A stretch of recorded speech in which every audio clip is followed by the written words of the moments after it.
My father had 93 years, but it seemed short.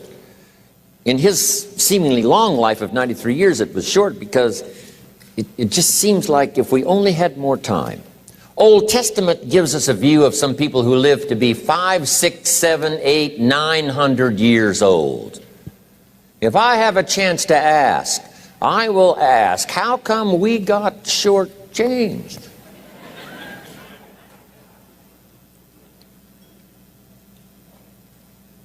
Wouldn't that be a good question if you had a chance to ask? Imagine 700, 800, 900 years to watch generation after generation after generation after generation stay healthy and well. I mean, you gotta be healthy to make it to 900. You gotta take your vitamins.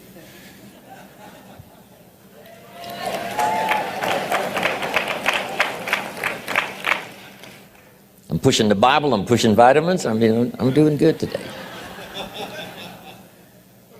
So, the key is time is precious. Now let me give you Bill Bailey's description of time. Life is not just the passing of time. Life is not just the passing of time. Life is a collection of experiences, their frequency,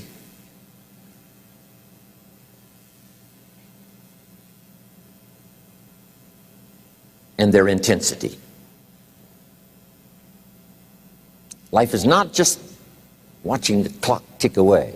Life is a collection of experiences, their intensity, their frequency.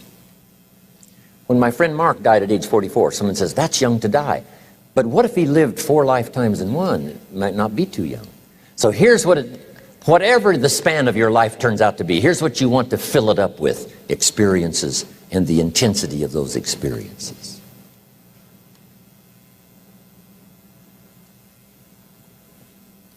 But now let's talk about the management of time. Here's one of the best ones. We covered earlier, when should you start building this hotel? Answer: as soon as you have it finished. Now jot this one down on time management. When should you start the day? As soon as you have it finished. Plan the day the best you can, leaving plenty of room for improvising and surprises and all the stuff that happens during the course of the day. But if you've planned a good, productive day, now you start that day, you can't believe how much more valuable your time will be. Don't start the day until you have it finished. Now here's the next one. Don't start the week until you've had it finished. Now to lay out a week is a pretty good challenge. Next, don't start the month until you have it finished. The places to go and the people to see and the productivity and the sales and the customers and the development and all the rest of what you want to accomplish during the course of 30 days. Don't start the month till it's finished. And then here's the big one. This is really challenging. Don't start the year until you have it finished. To the best of your ability. It can't be finished like minute by minute. But in terms of the sweep of what you want to accomplish in the year 2002, make sure that that's set and ready to go by the time January 1st rolls around.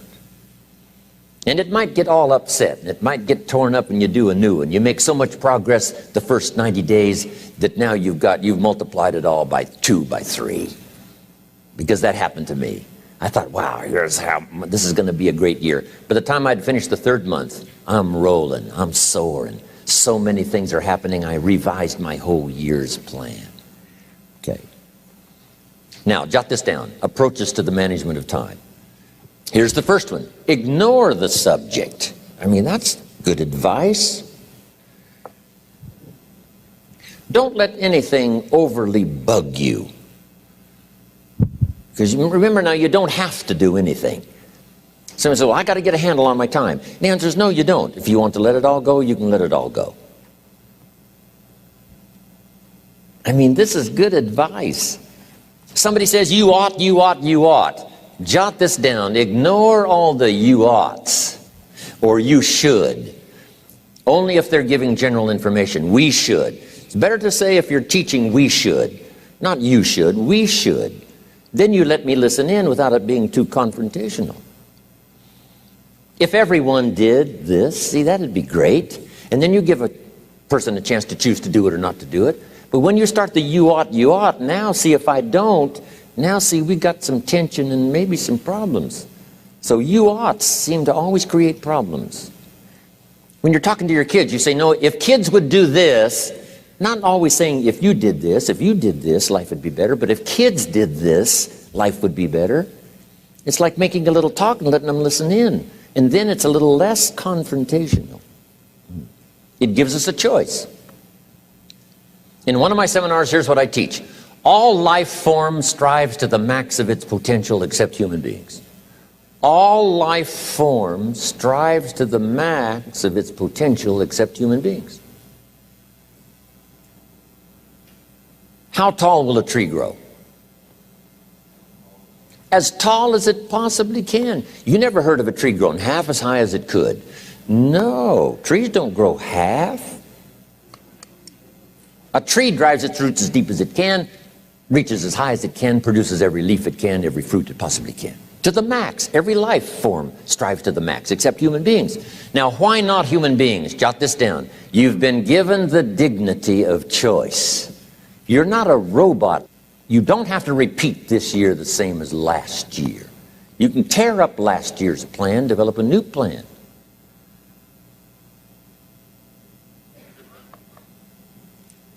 So, the dignity of being a human being. Now, here's the choice on being a human being. To be part of all we were meant to be, or to be all. To strive for all, or half, or part, or some. The choice is up to you. To develop one skill or 10 skills. Someone says, well, I'd be happy with just one more language. Well, some say, hey, I'm going to learn 6 or 7. And this is all a matter of choice. And when someone says, no, you ought to learn 4, you've got to resist all that.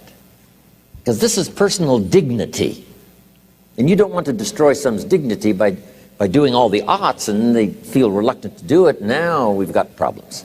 So if you want to, just ignore this subject on time management. Now here's the next one. Step down to something easier.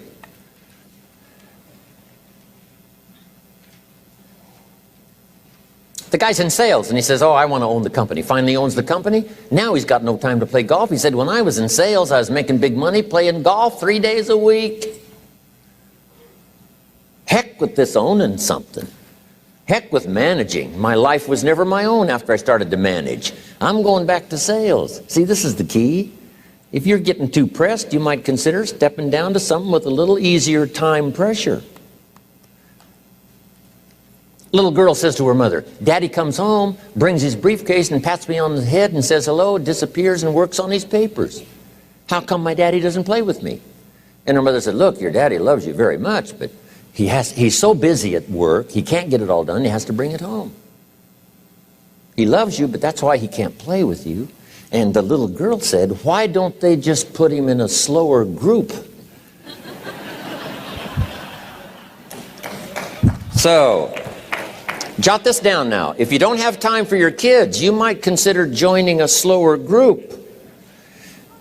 Remember when I said some things I went for cost me too much? So reconsider. Next key to time management, and that's work longer and harder. But see, there's a limit to that. I almost lost my health the first year. I went so crazy about personal development and achievement. I just went bonkers. You know, I told you I was skinny, but at the end of that first year, I was a walking shadow. And then it suddenly occurred to me, what if I got rich and too ill to spend it? I mean, that was a shocker. So I started, you know, developing a little more reasonable. Because I said, if 12 hours won't do it, I'll work 14. If that won't do it, I'll work 18. I mean, how many hours it takes. And sure enough, it cost me too much. So see, working longer and harder for some might be appropriate. You know, if you're just sitting around not doing that much, this might be good, work longer and harder. But you can only work so hard. Here's the key, not to work harder, but smarter. When you've worked as hard as you can, doing the best you can in terms of physical output in the time, reasonable time. Now here's the ultimate in the management of time, and that is you simply become more skillful.